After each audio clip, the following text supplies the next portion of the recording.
Bonjour à toutes, bonjour à tous, bienvenue dans l'Hebdo de l'Écho, votre rendez-vous économique du week-end sur iTélé. La création et le développement d'une entreprise, c'est parfois une véritable aventure, et quand elle est incarnée par un aventurier, et au sens propre du terme, et qu'il a réussi à allier sa passion et son entreprise, ça mérite d'être expliqué, et cet homme c'est vous, Benoît Laval, bonjour. Bonjour. Vous êtes le PDG, le fondateur de Redlight, Red R-A-I-D, et ça a son importance puisque c'est une entreprise qui fabrique des vêtements et des équipements pour ces courses folles que l'on appelle le trail qui est votre passion. On va juste démarrer par là. Vous courez depuis 35 ans, c'est ça ?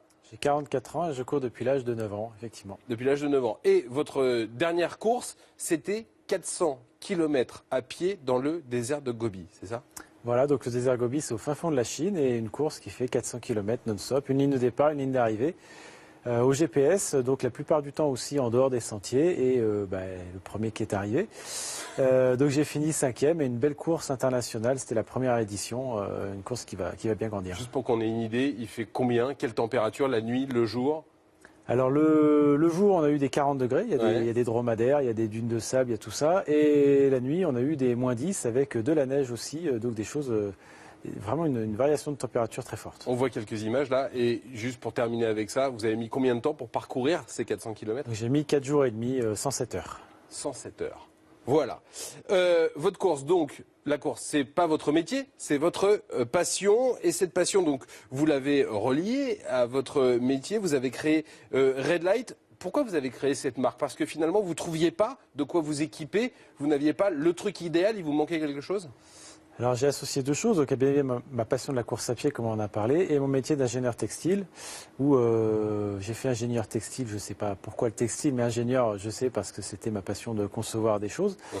Et donc, je travaillais dans une entreprise où je concevais des sacs à dos, des tentes, des sacs de couchage pour différentes marques. Et bien évidemment, le soir, le week-end, en dormant dehors, en courant, j'avais des idées de modification, d'amélioration. J'aurais pu les proposer à d'autres marques, mais en 99, des produits de trail, de course à pied, de ce type-là, il n'y avait personne. Il n'y en avait pas ? Et donc, j'ai lancé Redlight avec une dizaine de produits. Au début, je pensais qu'on serait peut-être 3 personnes au bout de 10 ans, et aujourd'hui, on est donc 55. Vous êtes 55. Juste pour qu'on ait une idée de la taille, vous faites combien de chiffre d'affaires, par exemple ? Donc, on fait un peu plus de 6 millions de chiffres d'affaires par an, avec une croissance de 19% au dernier exercice et 30% à l'export. Et évidemment, tout ça, c'est rentable. Alors c'est rentable bien évidemment, parce qu'une entreprise qui n'est pas rentable, elle ne va pas durer extraordinairement longtemps. Et voilà, il y a aussi une particularité, c'est qu'on est à Saint-Pierre-de-Chartreux, donc dans les montagnes, à une demi-heure de Grenoble, 1h15 de Lyon, pour être dans un laboratoire ouvert sur la nature. Et c'est pas par hasard que vous dites ça, parce que évidemment, il y a énormément de recherche et développement dans votre entreprise. Évidemment, ce sont des vêtements techniques, des objets techniques, donc il faut faire de la recherche. Et vous avez une façon un peu particulière de faire cette recherche. Alors donc on a toujours associé nos clients à la conception des produits. Ça s'est fait tout à fait naturellement au début, puisque je suis moi-même sportif. Les gens me croisaient sur les stands, sur les salons, sur les courses. Et naturellement, ils venaient me parler, puisqu'on se connaissait, on était tous les deux coureurs à pied avec un short, un maillot. Donc ça a commencé naturellement, on a vu que c'était un capital, que c'était important, donc on l'a cultivé sur Internet avec un site Internet dédié dans les années entre 2008 et 2000.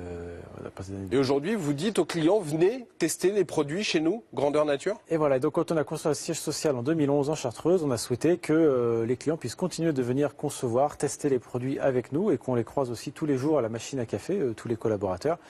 Et donc on a un espace avec donc, des vestiaires et des parcours de trail pour courir. On accueille plus de 10 000 clients par an. 10 000 clients par an ? Plus de 10 000. Du monde entier ? Principalement de France quand même, mais qui viennent donc à Saint-Pierre-de-Chartreux. Donc c'est devenu aussi un produit touristique pour la Chartreuse de diversification, qu'on appelle une station de trail, que l'on a inventée.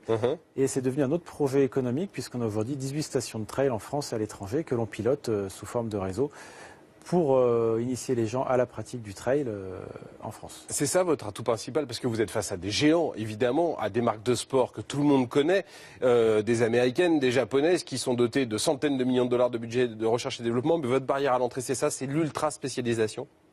Alors c'est de l'ultra spécialisation sur un sport qui est une niche, mais une niche aujourd'hui, il y a plus de 600 ou 700 000 trailers en France, il y en a plusieurs millions dans le monde, donc le trail s'est fortement développé en France, en Europe. Mais c'est devenu un vrai phénomène. mondial. C'est un vrai phénomène mondial avec des marques qui le portent, qui le poussent, et puis aussi une activité nature qui se développe au niveau mondial. Voilà. Et vous-même, vous allez continuer de promouvoir ça puisque vous avez monté une espèce de team autour de votre marque. Voilà, donc on a une team élite qu'on appelle la Dream Team, parce qu'on les a choisis parce qu'ils sont capables de nous faire rêver à faire des courses à travers le monde. Là, on en a 2 qui sont en Thaïlande, qui étaient à Hong Kong, qui vont aller dans différents pays. Et accessoirement, je dirais, Nathalie Mauclair, qu'on a pris, est championne du monde de trail.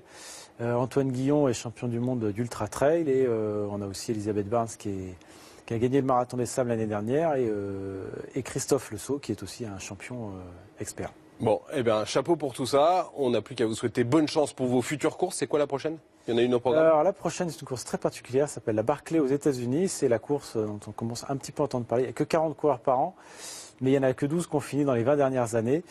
Voilà, à peu près 200 km, 60 heures, une course extrême, une des plus extrêmes. Voilà. Eh ben, on vous souhaite bonne chance pour ça et évidemment pour la continuation de Red Light. Merci beaucoup Benoît Laval d'être venu dans l'hebdo de l'écho aujourd'hui. L'hebdo de l'écho qui est terminé, mais l'info, elle, continue tout de suite sur iTélé. Alors restez avec nous.